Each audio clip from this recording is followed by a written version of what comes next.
Good evening, everyone. Welcome to the third book discussion session under our series Rendezvous with the Author.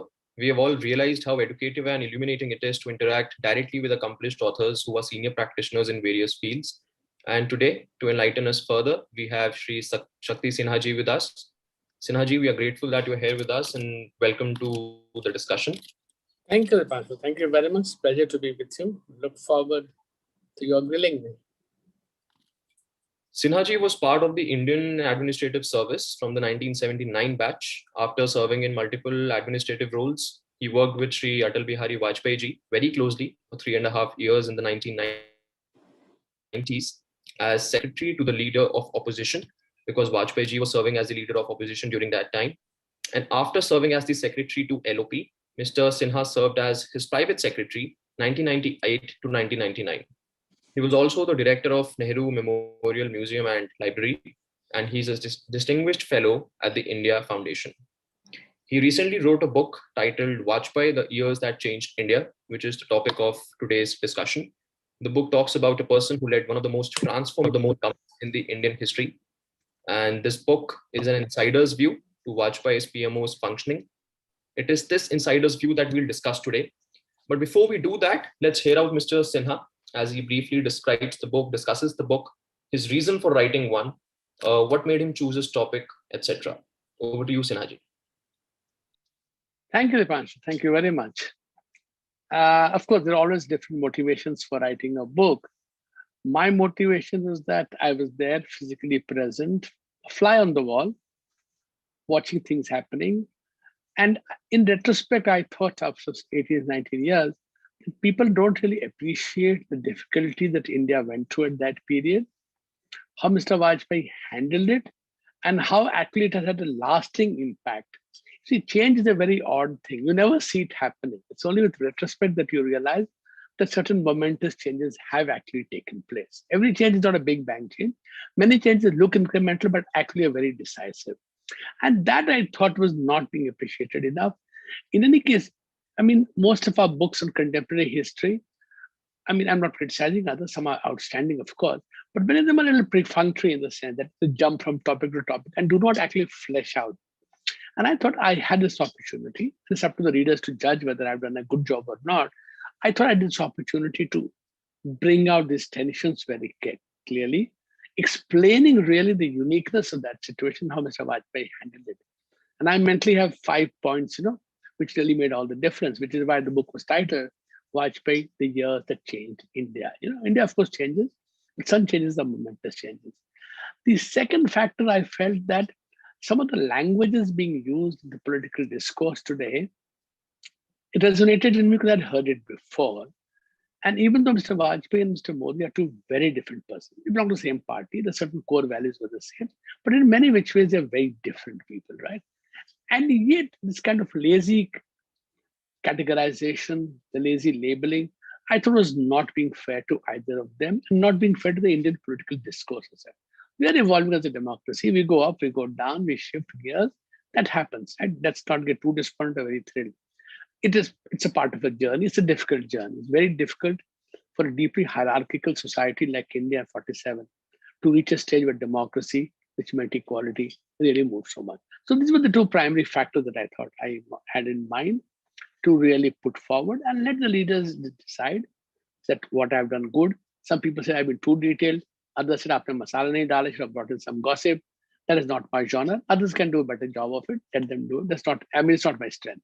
I thought that my core strength was to go into details and look at it, and I've tried to do that. Surely, sir. India was definitely going through multiple challenges at that point of time, whether we talk about economy, national security, or any other thing. In fact, on the day of his, sad demise, I saw one Facebook user who summed up Vajpayee according to him as, that the man was jailed at 17 by the Britishers, jailed again in 1975 during the emergency, failed to hold the full PM term twice, and then at the grand age of 75 led one of the most transformational governments in Indian history, loved good food, adored dogs, and found time to write exquisite poetry, fought the ugliest battles with utmost civility, and always smiled under duress. That's really nice. That's very nice description. Whoever wrote it, if it's your language, outstanding. I think it describes him really well. Right. Sorry, go ahead. Sure, sir.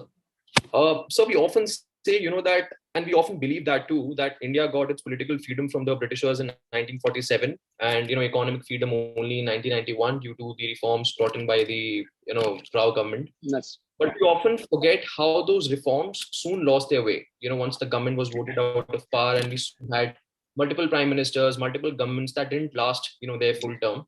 And in fact, a lot of those reforms, they were quite lost, in reaching out to their goal.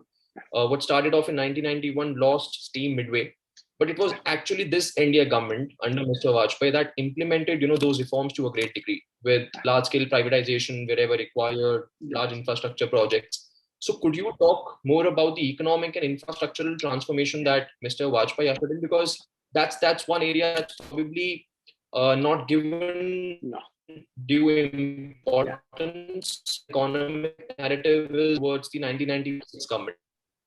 Absolutely. I'm glad you raised the point. Most people talk about the security part, which is very important also. But I think you really hit the nail on the head. Mr. Vajpayee was a reformer at heart. By reformer, he meant that the private sector, the entrepreneurs. And private sector is not just the big factory. Private sector is the little person running a shop on the road, somebody trying to do lathe work, the guy is repairing cycles, the lady ironing your clothes. This is the private sector. How do we free them and enable them and facilitate their productive economic actors so that they could contribute, right? He was very clear in that.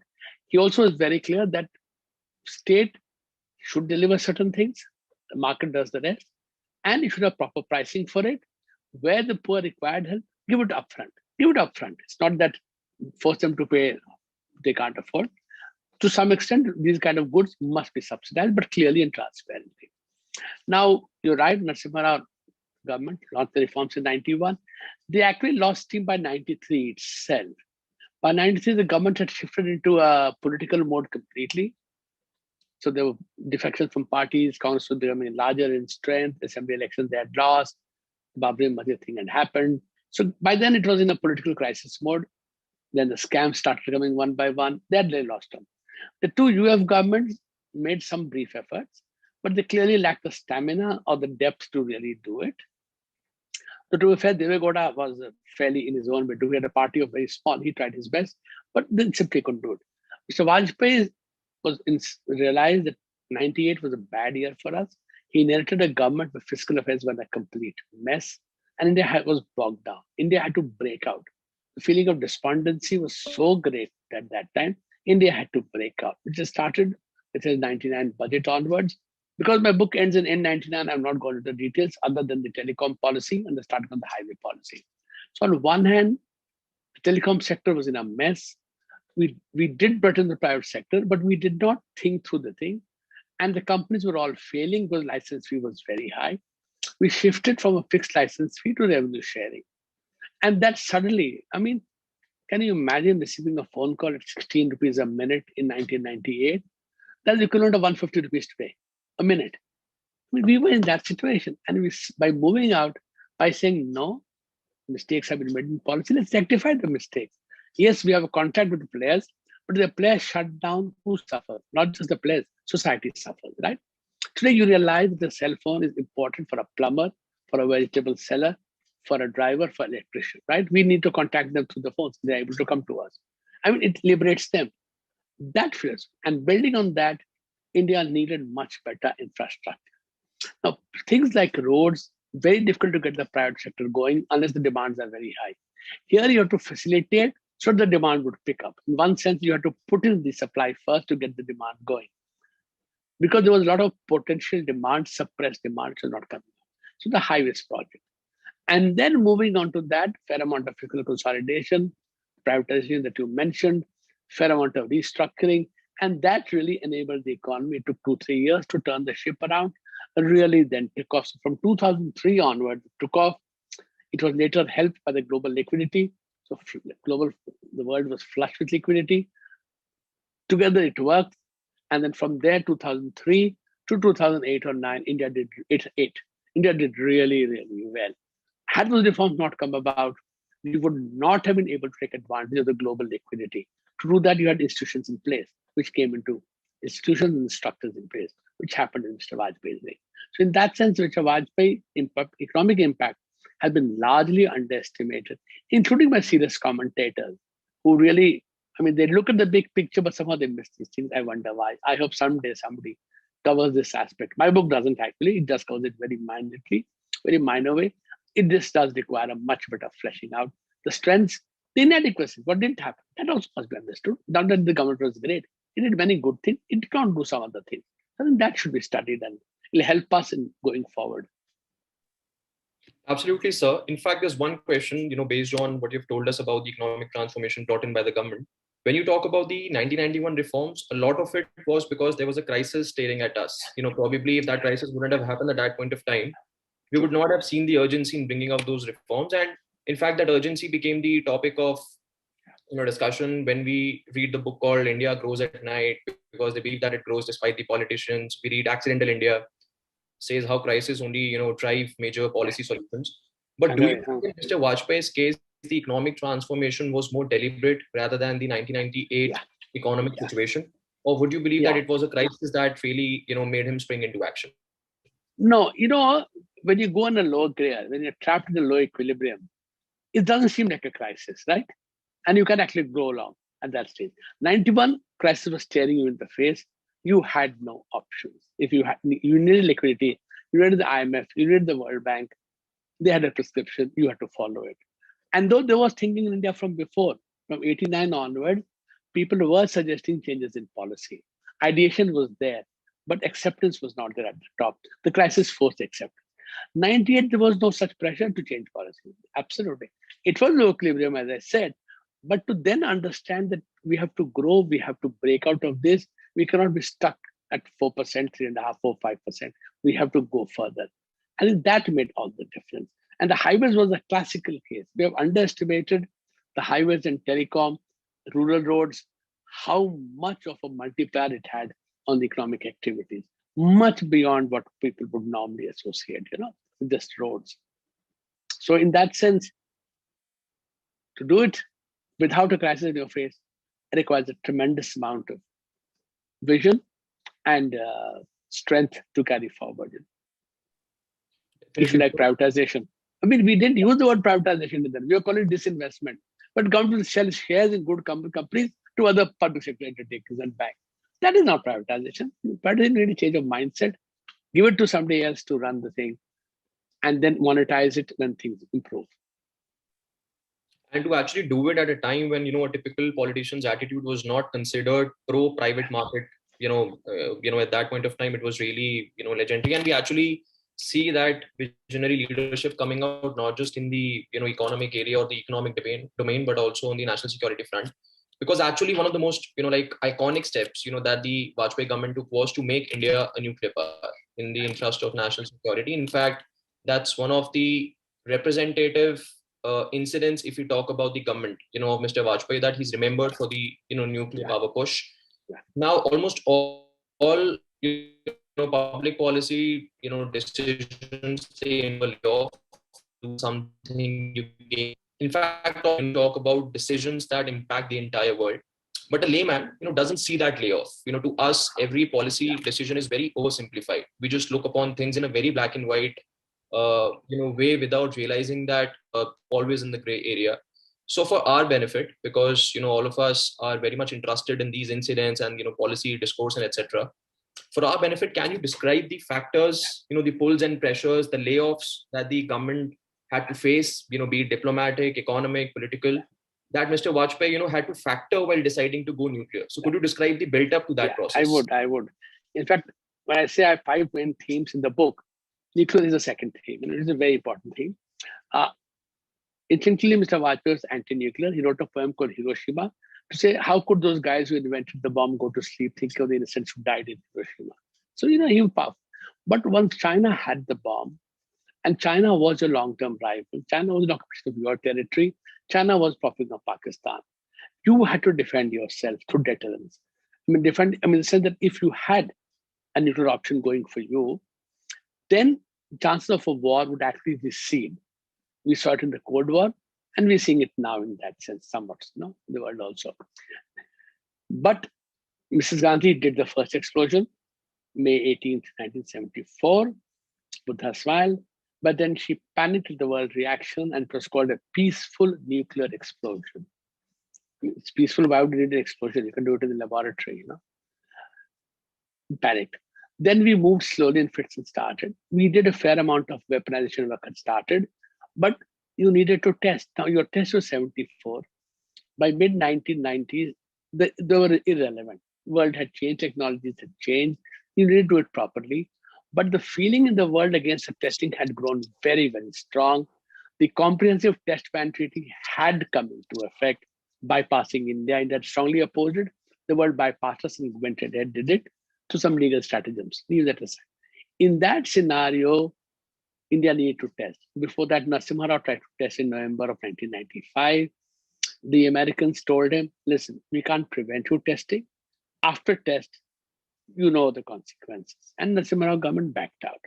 Vajpayee in 96 in the short 15-day government wanted to test. Clearly, time was not enough to test. And therefore, 1998 he came, he realized that the windows almost closed. If India did not test, then India would never, ever test. And that was a frightening proposition. And therefore, the first priority of the government, even when the government was being formed and allies were fighting and politically you were in trouble, there was no honeymoon, he went ahead with the decision to test. Very well done. Testing happened. One test people say has issues with that, but that's fine. Otherwise, our designs of the atomic weapon system were by and large vindicated. So you needed to have proof of your designs, right? You got the proof of the designs. But then the world, I've never seen such a hostile international environment, and I hope I never see it again. I mean, all funding cut off from the World Bank, Asian Development Bank, Japan was giving us $1 billion. $1 billion in 1998, $10 billion today on an economy then which was 450 billion. So you can imagine what that amounts to, large amounts. Stopped, all contacts stopped, and the language being used against India. I mean, 4-letter words were being used against India by foreign dignitaries. Your scientists under training in the USA were sent back. Your army men were sent back under training. And they became an international pariah, complete pariah. And when Pakistan tested after 17 days, they didn't get the blame. Even the Security Council resolution said Pakistan basically test was India tested. Now, can you start a nuclear program and test a device in 18 days? Obviously not. The Pakistani program was very much there. But they got the free ride. Nobody criticized them. Everything was directed at India. China was really upset. Americans were very upset. Clinton was to go to China. They were devising a G2 to run the world. And they were livid at India. In that, to ride it out, yes, there are economic prices to be paid, but the security of the nation rides over everything else. How can you have economic prosperity if you don't have your freedom, if you're not secure, if you're being invaded? So that had to be done. It required tremendous amount of sagacity, massive amount of criticisms, nationally. Parliament was attacked. Somebody even suggested you could have tested but not told the world. Others said, what happened suddenly to test? No, your window was closing. If you did not test, you would never test. If you did not become nuclear weapons power, chances of instability in South Asia would have gone up by many orders of magnitude. Therefore, again, you needed to test it. And Vajpayee, first prime minister really, to really bite the bullet. Mrs. Gandhi, I said, half bit the bullet and then throw it out. He bit the bullet. That was, I think, the remarkable feature. Sure, sir. But sir, could you tell us what exactly was different about that situation? As in, if the government wouldn't have gone ahead with testing the nuclear, bomb at that point of time, why would not have it happened in the future? Like, what was special about that time? What were we losing out upon if you would not have tested at that point of time? As I said, the comprehensive test ban treaty had come into place. Mm-hmm. The nuclear non-proliferation treaty of 67 was lapsing and was just being extended. So in that sense, the entire world environment would have gone North Korea. If you had tested after that, if you delayed testing in 1998 and tried to test in 2004, you would have become like North Korea today. So you really had, the window was closing so fast, international opinion against testing was becoming so strong. And people thought this is the post-Cold War, there'll be no more wars, why do companies need nuclear weapons? You should spend on your development, all good arguments. But if you're faced with a long-term potential adversary who can affect you and hit you hard, you needed to test. So that, as I said, if we did not test in 1998, there was no crisis. People said, what was the crisis? You don't need a crisis to do the right thing. You are testing to establish India's long-term security. Having tested in the ground on 2 different days, 11th and 13th, now you have all those designs validated. Now through computer simulation, you can update them every now and then, right? With new research. But your designs from the 70s were out of date. The world had moved on, and upgrading those designs would really have been trying to convert a bullock cart into a Ferrari or something. It was simply not possible. You had to test. You were already late. You should have tested in the 70s and the 80s. You did not. Anyway, better late than never. But if, as I said, not in 98, never. Definitely, sir. And we all know that as a fallout of that decision, we really had our relations with the US going further south. They were really not north before that, but they went further south. So how exactly was the NDA government while exiting the office in 2004? How was the NDA government under Mr. Vajpayee able to improve or amend its relations with the US and get the Indian foreign policy establishments psyche out of the Cold War era? Because that was what we always used to see, right? I mean, they used to see upon US and Soviet as a very zero-sum game thing. But the moment we go close to the US, Soviet is gonna be after us. So a lot of economic interests and national security interests, in fact India's international situation, all of these factors were ignored only because we didn't want to get out of that psyche. So how was he able to do that? Because we almost see like a radical transformation, right? He enters office, US relations south, he leaves, and everything is north with them. Yeah, absolutely. One, of course, this was a Cold War had ended. Soviet was no longer there. Nobody was there in the United Nations to stand by you with vetoes if you had bad resolutions, which is why we got condemnation from the Security Council on the nuclear bomb. It never have happened in the Cold War time. Russia was there to stop it, right? Now Russia was not there. China had not emerged, but was emerging. Potentially, you could see China ultimately posing a threat, which has happened 20 years later on. 20 years ago, nobody believed it would have happened. It had happened, right?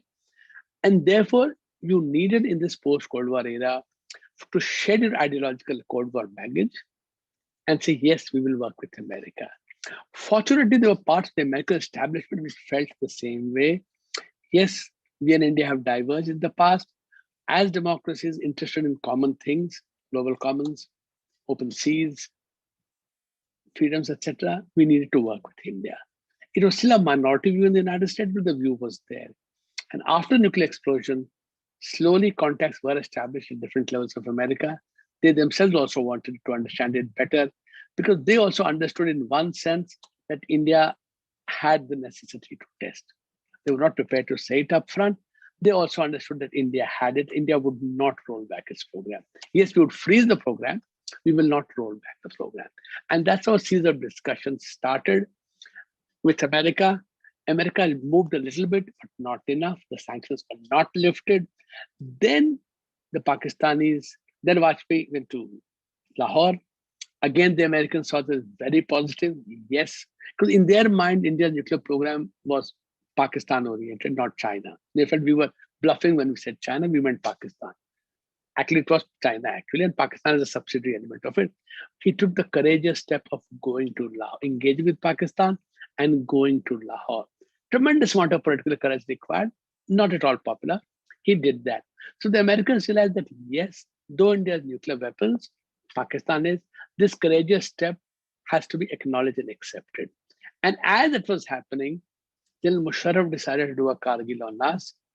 We replied very robustly, but we did not open up front elsewhere where we could have in Rajasthan, in Punjab. If we could have opened a front, we did not open the front. More important, we did not cross the line of control in the Kargil sector or anywhere in the Kashmir sector. We will defend ourselves because we realized the moment we became aggressive beyond our defense, the world would see India very differently. And suddenly, by our responsible behavior, a robust defense, but we were not being adventuresome, we were not being the gunslinging cowboy riding into town, that yes, India is different. And that convinced the Americans that yes, we have to engage with India seriously. They have done the test. In their mind, they were idiotic, but okay, let's now move ahead. And Vajpayee prepared the ground for it in September 1998, well before Lahore and Kargil. At New York, he made the statement. He went into the history of India-America relations, how we diverged and made mistakes, and then said, going ahead, India and the USA are natural allies. The word was ally. No Indian Prime Minister before or since has used the word ally, even today. He did that to convince them, listen, look at us for what we are, not what you think in the Cold War, Pakistan is our guys and Indians are those guys. No, move beyond that. But I think so this combination of the test, reaching out to America, reaching out to Pakistan, and the conduct of the Kargil war, these contributed a much more favorable climate, which allowed people then in the American establishment to open up. Then relations picked up. Clinton changed. He spent 5 days in India, 5 hours in Pakistan. India was a massive hit. Vajpayee went to the White House. The biggest ever dinner hosted by the White House in its history was for Prime Minister Vajpayee by President Clinton. Then President Bush comes up. Bush embraces India very strongly. Condi Rice was very strongly pro-India. And so therefore, we could enter a strategic dialogue into much greater depth across the sectors. They signed something called the Next Steps Strategic Partnership, NSSP. So by 2004, when the unexpected left power, Mr. Vajpayee, India-America relationship was completely on the upswing. So even without the test, it was at a low level, nothing great. The test sent it to quote you, really, really south, really. And then to turn it around, not only bring it back to where it was before the test, but actually to take it up to a different level altogether. Again, that was not easy, but he achieved it and convinced the Americans that, yes, we have a partner in India. So that made a lot of sense. Well, that really tells a lot about him because, in every decision that he took, be it about the economy, opening up the economy, be it about going nuclear, be it about mending relations with the US, he's really, shown that how he can powerfully fight the systemic resistance, because India's system at that point of time was rooted in socialist, pro-Soviet, and that kind of an era. So it was really strong of him to do that, because from the outside we don't realize what kind of resistances a political leader has to face. So definitely great on that front, and also great of him to actually realize that we have to act responsibly to increase our soft power. Like smart power is both military and soft in nature. So like really visionary of him to realize that. Now, sir, a personal question for you. That as a bureaucrat, like how did you sort of make the decision to associate with him once your role as the secretary to leader of opposition got over? Because at that point of time, India had not witnessed its first non-Congress government ever that has lasted the full term.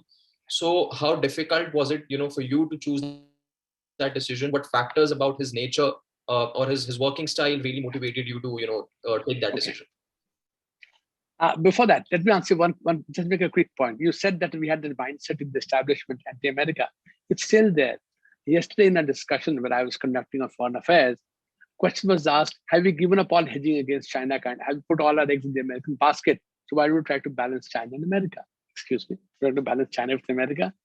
America is not a person for territory. America doesn't have a strategic alliance with Pakistan, Ukraine, this side. People still are able to get over the fact, 50 years of abusing the Americans has got into our DNA in one sense. We have to get rid of that. But on a personal thing you mentioned, for various reasons, mentioned the book, I knew the family. The critical decision taken was in 96 in the short-term government, 15-day government. This government won't last. If you come here, you'll get tainted in one sense. Anyway, I said it's a good experience. Let me see it. Government fell. And I was then still a director in the Commerce Ministry. So I was to go back. Then I was asked, would you like to stay on as executive leader opposition? That, not 98, worried about the term. For a serving civil servant to work with the leader of opposition in parliament was unprecedented. The provision was there. Some years he had asked before, who had said yes but did not join. I joined. So I became the first. Later on, Pulak Chatterjee joined Sonia Gandhi also. I became the first bureaucrat to work in that position. That was an awkward thing, to say the least. And yet it was not, because I was not expected by Mr. Vajpayee to be partisan at all. He respected civil service neutrality. So my job was to research for him, write his letters, prepare things for his speech, research for his speech, etc., but not to take political positions. I didn't even attend party meetings. I had to sit outside and wait for him, Many times I was called in because he wanted some information, but otherwise, no. And much later on in life, I came back to Delhi in 2012. 2012, Mrs. Sheila Dikshit was Chief Minister of Delhi. And she asked me, she said, I'm very glad you joined us. I have great faith in you. And she had never met me before. Why she had great faith in me? Because she said, you have worked with Mr. Vajpayee. Having worked with politicians at that level, I expect that your professional expertise is important to me, kind of a thing, that respecting civil service neutrality. So yes, at that moment, it seemed very, very difficult. A lot of people warned me against it. You get branded, etc., etc. I thought, let's see. I mean, why not take a chance? And working with him was difficult and a pleasure. Difficult because a man of few words. He said, you put him 100 letters in front of him, wanting to know what to do, and he would tell you nothing basically. Slowly with pattern, you understood. So one, he gave you a lot of space to work in. He never expected you to tell him what he already knew. No self-reinforcing kind of a thing. Give us your point of view, give us the facts. And when you came to know, then you understood that, okay, you have to prepare some replies. Give him the draft reply. He would then cut it out and improve it in the way that he wanted it. And before, she allowed you space to function. But in that sense, he didn't give you directions how to go about your job. He expected you to know it already. So it was a pleasure to work with him in that respect, absolutely. Man of very clear focus, unlike what people think, not at all muddled in his thinking, which is by the economic logic, the strategic logic of the bomb, the strategic logic of engaging Pakistan and engaging America. I think all that came to bear. You could see all that happening. So it was a massive amount of learning experience for me, for which I'm grateful. I'm really grateful. So yes, it hurt me slightly in my professional career, once or twice, I think. But if I got so many highs also, I should expect some lows also. Life cannot be just a upward climb up. It does throw you down once in a while, which I think you should accept. Definitely, sir. In fact, in mentioning that, you've partly answered the next question. I was about to ask you that it's always tough, for us, for common people to imagine political leaders, especially the PM, the Prime Minister, in any other role. So, what I mean is that it's tough to differentiate, for example, between Vajpayee ji the person and Vajpayee ji the Prime Minister. Could you describe Vajpayee ji the person for us, or you've already done that? So how different was Vajpayee ji the person from him as the PM? Okay. One thing, when he spoke before a crowd, he was in his complete element. Right? Absolutely. Mesmerizing. Sensing the mood of the crowd. Changing his language to make them, involve them. Sit with him alone. He was silent, quiet. I mean, he was not a naturally social person, fairly introverted. But yet, when he saw an audience, a receptive audience, or somebody he could engage with, he was a different person altogether. So you have to take it both together. I mean, all of us have a private persona. Some of the people I know are most extrovert actually keep a lot of secrets to themselves completely. So we're all complex. We're all complex individuals, very, very complex individuals. As the Prime Minister, he was always conscious of the fact that what I do can make a difference. And therefore, don't be rash. Don't take a quick decision. People want quick decisions. Sometimes they're required in a defense situation, in a crisis, yes. But if you only take quick decisions, you don't understand the complexity. We had to change our patent laws because our IPR laws were not consistent with the WTO standard which had come into play. And India was facing a lot of flack for that. Cases were there at the WTO and Americans put pressure. But there were resistance to it in India. This was giving up everything. Because we were into process patenting. So you change a minor part of the process and you could get through with the new patent. They went to product patenting and there were massive differences. But with cabinet discussing it twice, thrice, everybody being allowed to say. And finally, we did the changes which were legally required of us to be consistent with the TRIPS norms. We did it, right? Everybody allowed everybody to speak, understand what their objections were, and then see what could be met, what simply could not be met. So it requires time. The complex issues should never be, people sometimes say normally the simple solution is the best solution. Not in making national policies, because the imponderables, the externalities, the law of unintended consequences, there's so many factors that you need to keep in mind. Otherwise, you think you're doing a great job, but actually you're causing a lot of problems. So as a Prime Minister, this was there. As I said, as a person, quiet, reading, listening, very good listener, very careful listener, even with his eyes closed. That was it, You mentioned love of good food.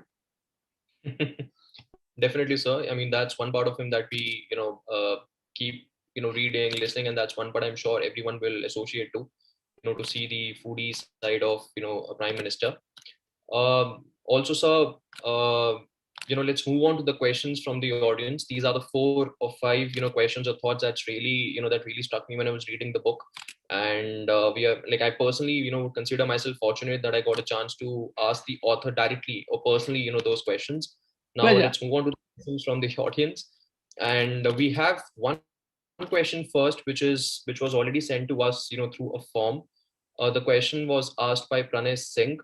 Let me ask Pranay to unmute and ask the question. Pranay, are you there?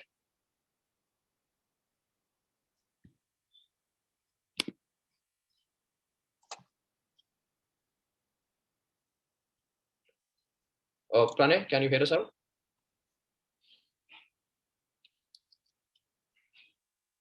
No. Okay. So I'll ask his question, sir. He asks, that some say that, Rajesh Mishra ji was the super PM in Vajpayee's period, and, a lot of decisions that, happened in the cabinet meetings, were really influenced by his own understanding and style, and he was, the dominant figure in the PMO.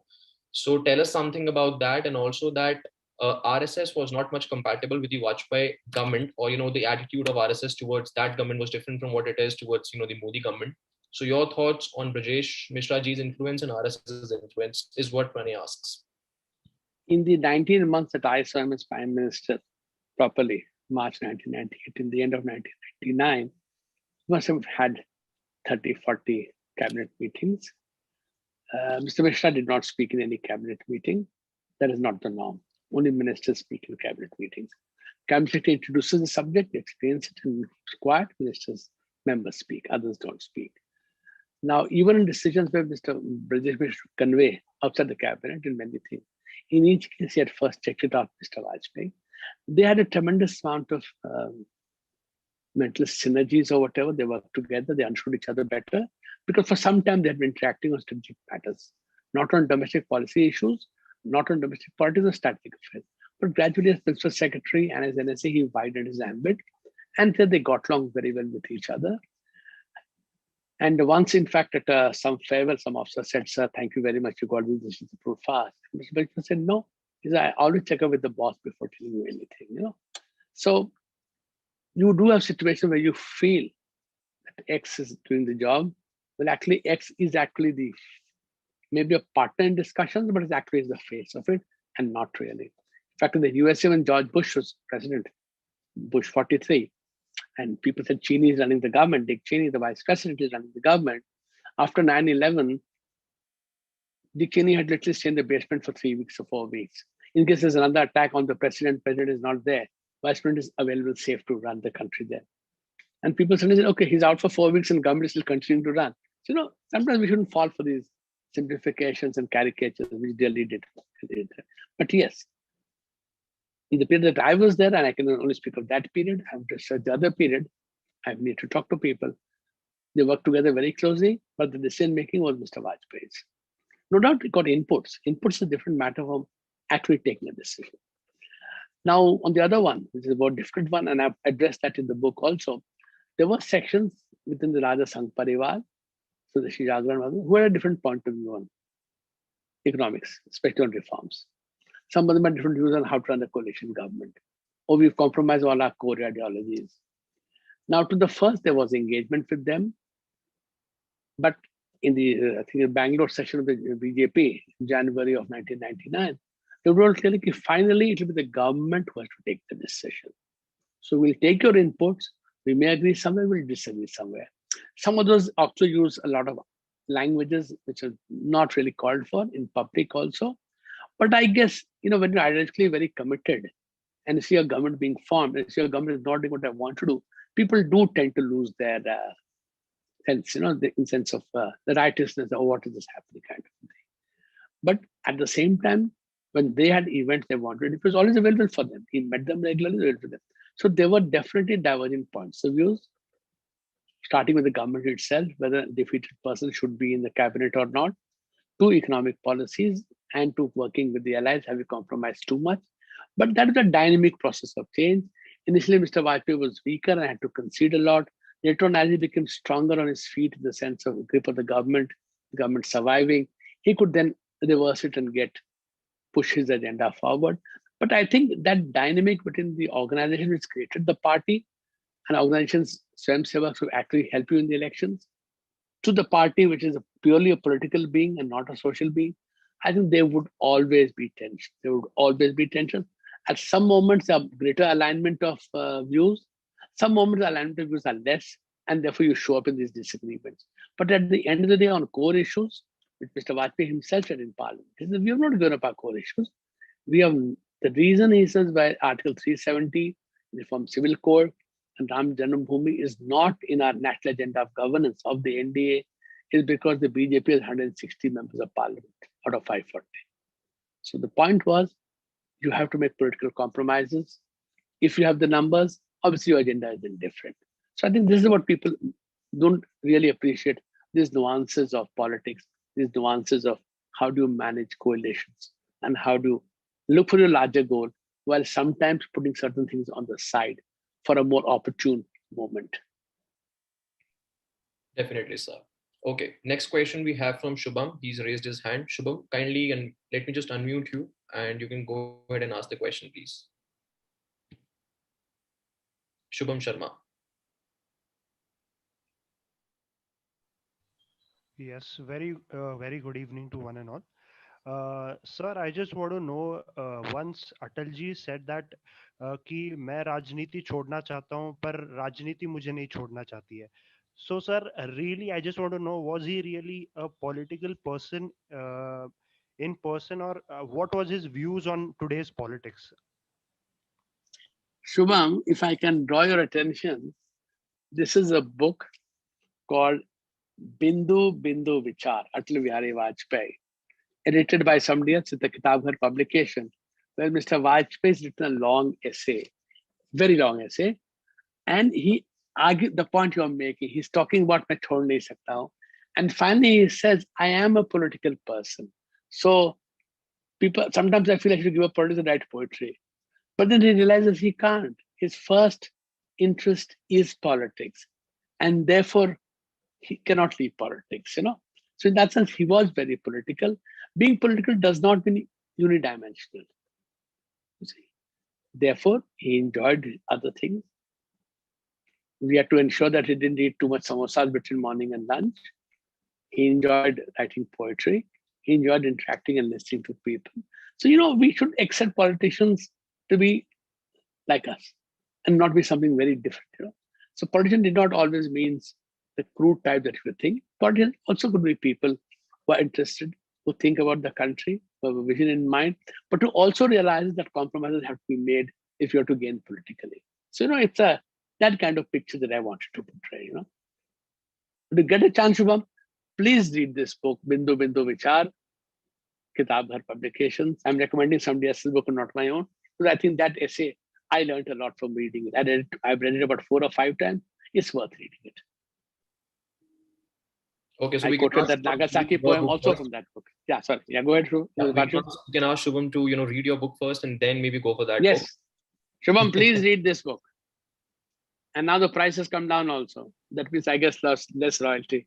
But I think people have told me, I'm not praising it myself, I should not, I have no business to do so. And it makes a generally easy read. It does not tax the reader, and yet it keeps you engaged in that sense. So I've tried my best. As I said, it's up to the readers to tell me how well I've succeeded. Next question we have from Vishoka. Vishoka, let me unmute you. Kindly go ahead and ask.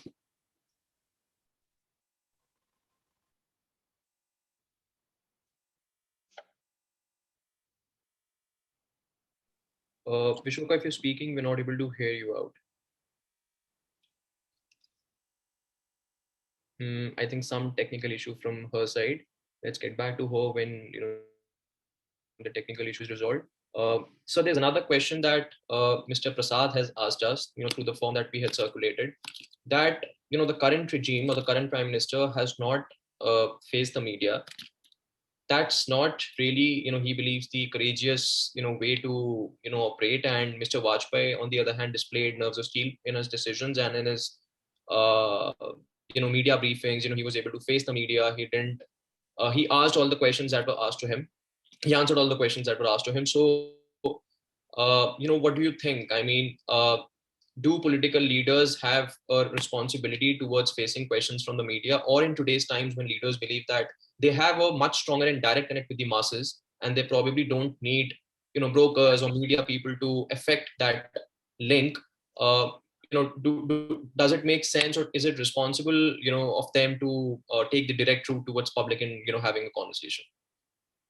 That's a tough one. I tell you why. One, of course, I'm not an expert of the current situation. My book is a research book of the late 1990s. 20 years, a lot of time has passed and things are different. So much of. Second, yes, basically the media is there as a medium. That's what's called the media, right? It's a medium of exchange. Ideas to go from me to you and from you to me. If you can do without the intermediation and you can approach people directly and get your feedback directly, you may feel I don't need the media. Is it good politics or bad politics? That the results will demonstrate. Because I cannot tell a politician that what you're doing will make you lose elections. That is simply not my job.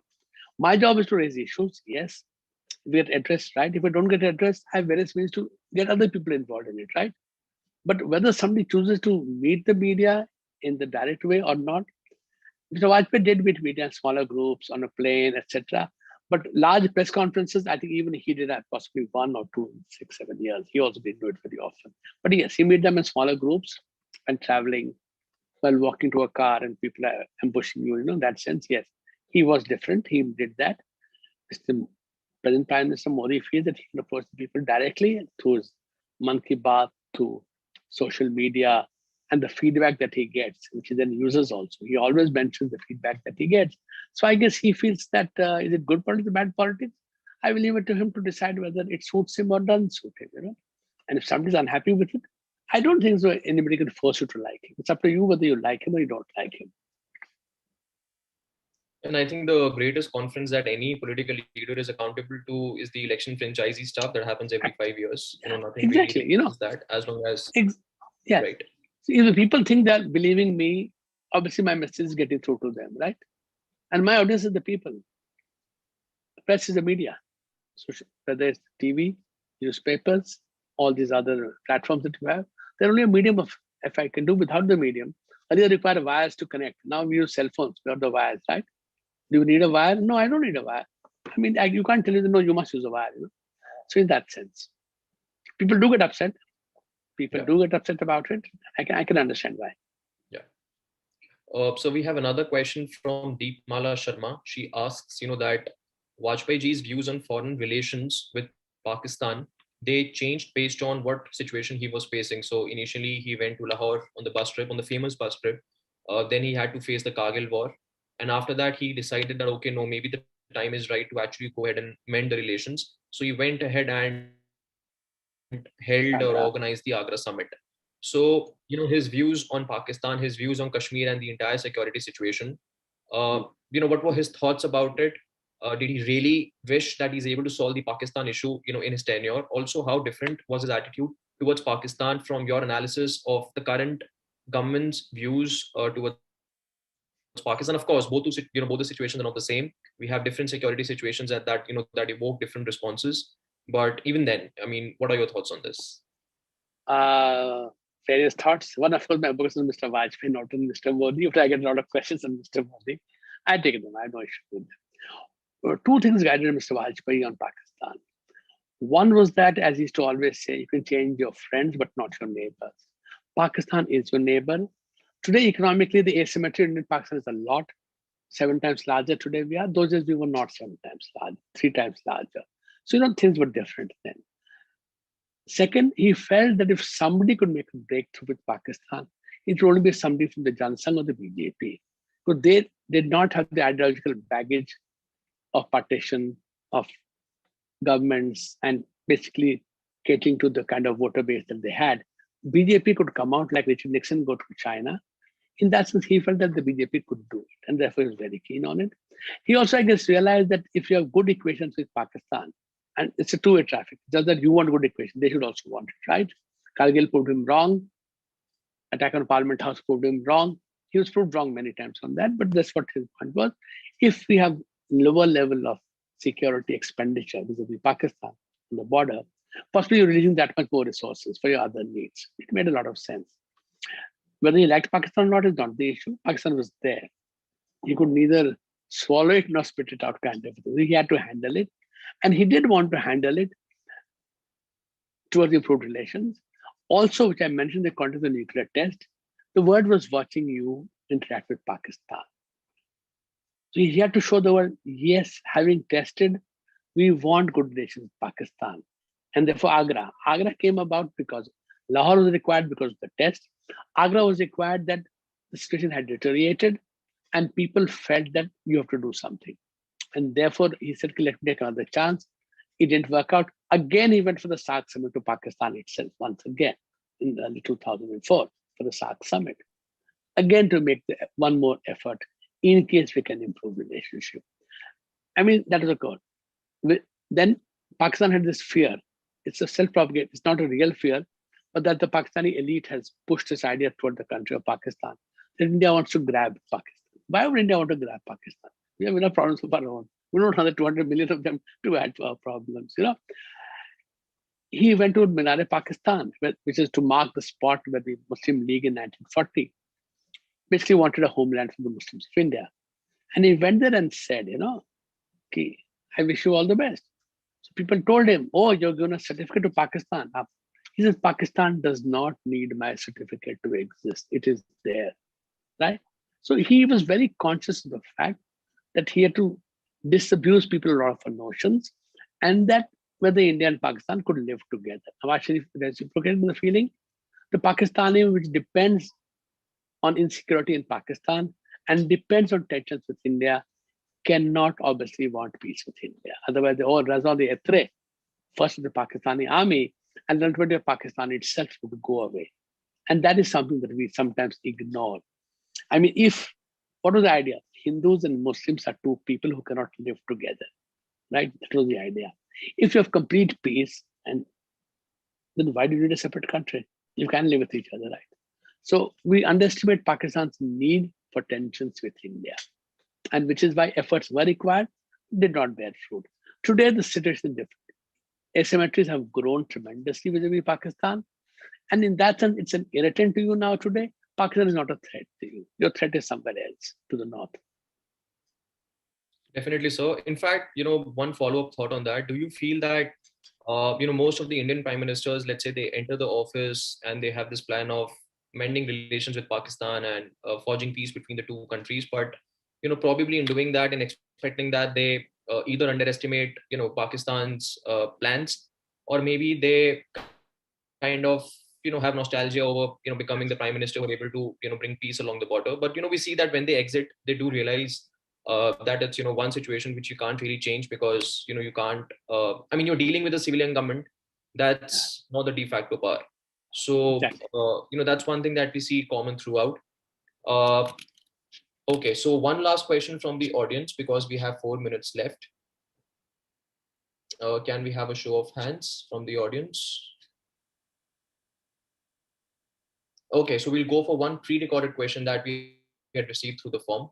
It was with respect to the tech policy, the telecommunications policy, in fact, brought in by the Vajpayee government. And in India, we feel that telecommunications revolution was brought in, let's say, a decade back, but not really so because again, like 1991 reforms, it was Vajpayee who actually carried the reforms to its fortunate end or to its fortunate goal. So, what are your thoughts on Vajpayee's telecommunications policy? Yeah, somewhat at the beginning, I'll just reiterate it or go into more details about it. We had allowed this, we had auctioned off the various circles for telecom, and the estimation of the market was very, very much higher. That didn't work out. We had to make this change. We formed a committee, broad committee. It put out papers. Then it invited suggestions. The committee had by Jaswant Singh received 40 1,000 suggestions. This was the first time public policy in India was being debated out. Based on that, we moved to a revenue sharing, which allowed the rates to fall and telecom to penetrate the country. I mean, it is unbelievable what the situation was. Rajiv Gandhi initiated the idea, but that policy of telematics did not work out actually. Narasimha Rao started it with the 94 policy and the licensing, which again ran into a wall. It was 99 policy, which actually 98 started.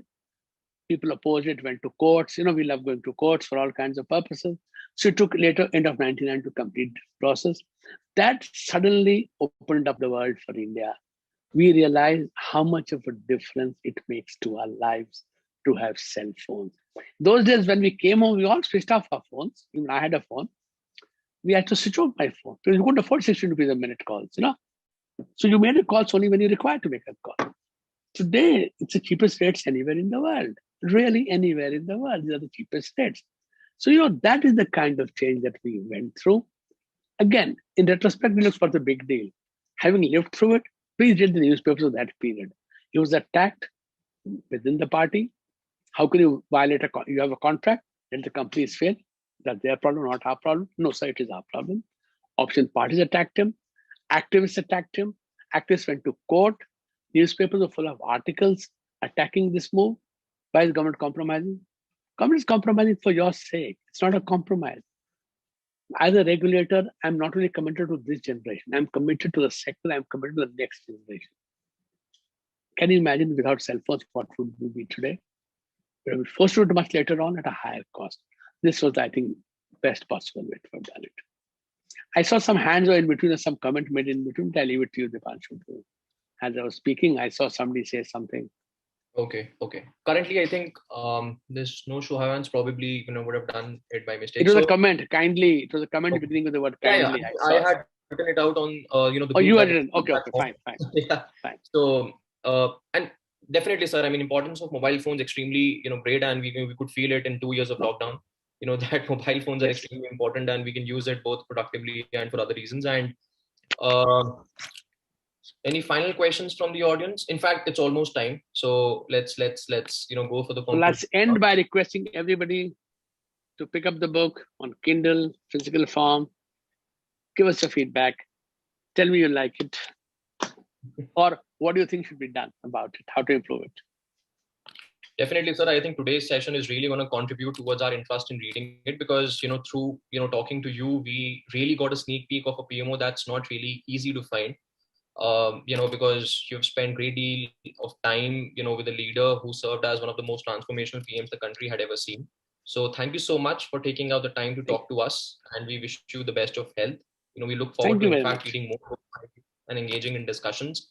Also, this was the third episode under our, series started by the reading community called Rendezvous with Authors. In fact, this is the first session when we have partnered with Rath Foundation, the leading NGO from Haryana, who's been very active throughout COVID, been distributing blankets, thousands of them, and will soon be opening up operations in Delhi. It's a registered NGO and has permanently partnered with Readers Cafe to organize and, in fact, help us organize, these sessions. Thank you so much, sir. Thank you so much, audience, for participating in this session. A pleasure talking to you.